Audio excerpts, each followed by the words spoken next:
O Evangelho segundo Mateus é um dos primeiros relatos oficiais sobre Jesus de Nazaré, sua vida, sua morte e sua ressurreição. O livro em si é anônimo, mas a tradição confiável mais antiga aponta para Mateus, o cobrador de impostos que foi um dos 12 apóstolos que Jesus nomeou, e ele realmente aparece dentro do próprio livro. Por cerca de 30 a 40 anos, os apóstolos ensinaram oralmente e transmitiram seus relatos de testemunho sobre Jesus, assim como seus ensinamentos que haviam memorizado. E Mateus reuniu e organizou tudo isso nessa incrível tapeçaria e criou o livro para destacar certos temas sobre Jesus. Nesse vídeo, vamos cobrir a primeira metade do livro. Especificamente, Mateus quer mostrar como Jesus é a continuação e o cumprimento de toda a história bíblica sobre Deus e Israel, que Jesus é o Messias da linhagem de Davi, que ele é o novo mestre com autoridade, como Moisés. Mas não só. Jesus é o Deus conosco, ou em hebraico, Emanuel. E Mateus desenhou esse livro com uma introdução e depois uma conclusão. Estes agem como uma moldura em torno de 5 seções claras aqui mesmo no centro, cada uma das quais é concluída com um longo bloco de ensinamentos de Jesus. E esse conceito é intencional e incrível. Veja como isso funciona. Os capítulos de 1 a 3 preparam o palco, vinculando a história de Jesus diretamente ao enredo da escritura do Antigo Testamento. Então Mateus abre com a genealogia de Jesus, destacando como ele é da linha messiânica do filho de Davi. E ele é filho de Abraão, o que significa que ele trará a bênção de Deus para todas as nações. Depois disso, temos a famosa história do nascimento de Jesus e como todos os eventos cumpriram as promessas proféticas do Antigo Testamento que as nações viriam e honrariam o Messias. Que o Messias nasceria em Belém, mas, mais do que isso, a concepção de Jesus pelo Espírito Santo, seu nome, Emanuel. Tudo isso trabalha em conjunto para mostrar que Jesus não é um mero humano. Ele é Deus conosco. Deus se torna humano. Então, você pode ver 2 dos principais temas de Mateus aqui na introdução. Ele é da linha de Davi, ele é Emanuel, mas Mateus também quer mostrar como Jesus é um novo Moisés. Assim como Moisés, Jesus saiu do Egito, atravessou as águas do batismo e viveu no deserto por 40 dias. E então Jesus sobe a uma montanha para entregar seu novo ensinamento. Através de tudo isso, Mateus afirma que Jesus é o prometido maior do que a figura de Moisés, que libertará Israel da escravidão. Ele vai lhes dar um novo ensinamento divino. Ele vai salvá-los de seus pecados e estabelecer uma nova aliança entre Deus e o seu povo. Esse paralelo entre Jesus e Moisés também explica por que Mateus estruturou o centro do livro da maneira que fez.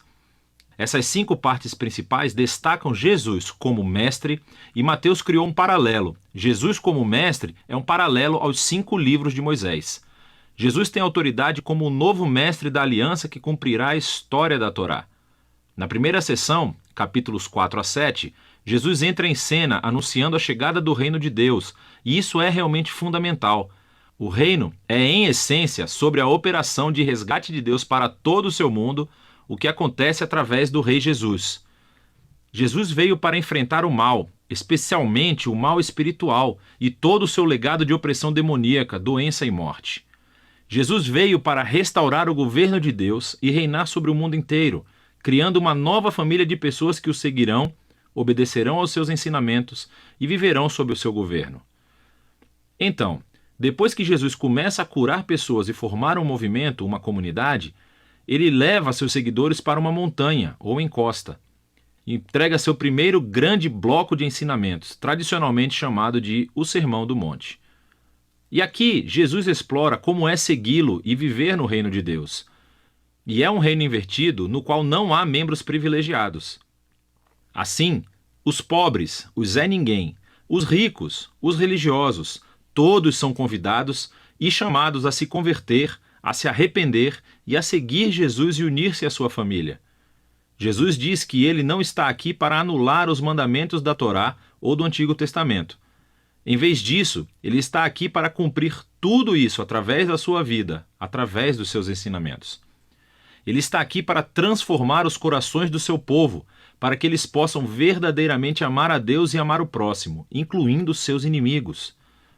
Depois de concluir o seu grande ensinamento sobre o reino, a próxima sessão mostra Jesus trazendo o reino à realidade no dia a dia das pessoas. Então, Mateus reuniu aqui 9 histórias sobre Jesus trazendo o poder do reino de Deus para as vidas de pessoas desvirtuadas. Existem 3 grupos com 3 histórias e elas são todas sobre pessoas que estão doentes, ou têm corpos quebrados, ou estão em perigo. E Jesus as cura ou salva por esses atos de graça e poder.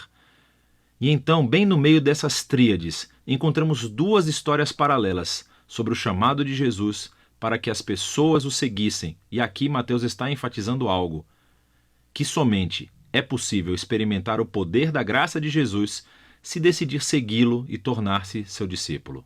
Depois de Mateus ter mostrado o poder do reino através de Jesus, Jesus estende o seu alcance, enviando os 12 discípulos que farão o que ele tem feito.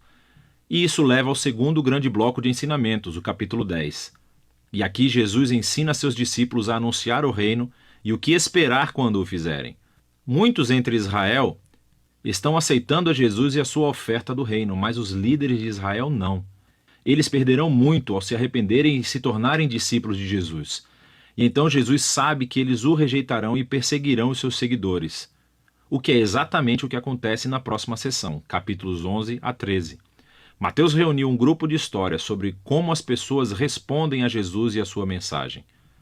E é tudo misturado. Algumas histórias são positivas, as pessoas amam a Jesus e acham que ele é o Messias. Outras são mais neutras, como João Batista, ou até mesmo os membros da própria família de Jesus, e deixam claro que Jesus não é o que esperavam.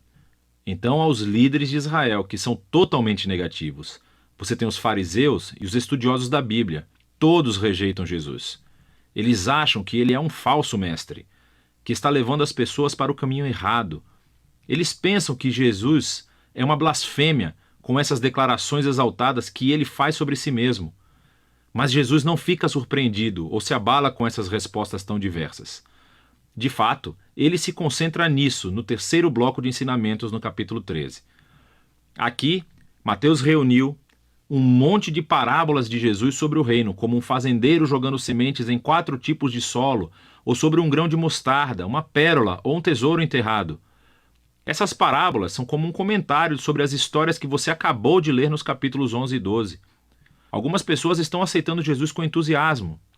Outras o estão rejeitando, mas o reino de Deus é de valor supremo e não deixará de se espalhar apesar de todos esses obstáculos. Então, essa é a primeira metade do Evangelho segundo Mateus. Aqui estão mais algumas coisas para analisar enquanto lê esses capítulos. Lembre-se que Mateus está apresentando Jesus como a continuação e o cumprimento da história do Antigo Testamento. Então, procure como ele se entrelaça nas citações do Antigo Testamento. E o que você encontrará é que elas são colocadas em pontos estratégicos da história, explicando mais sobre Jesus e a sua identidade. Então pare, reserve um tempo para pesquisar essas referências e as leia em seu contexto do Antigo Testamento e, na maioria das vezes, você descobrirá conexões muito interessantes. Por fim, preste atenção aos tipos de pessoas que aceitam Jesus e o seguem. E você verá que na maioria das vezes são pessoas que não são importantes, não são ninguém ou não têm religião. E essas são as pessoas que são transformadas pela sua confiança ou fé em Jesus e seguem-no. E são os religiosos e os orgulhosos que são ofendidos por ele. Então, como é que essa tensão entre Jesus e os líderes de Israel se manifestará? É disso que se trata a segunda metade de Mateus.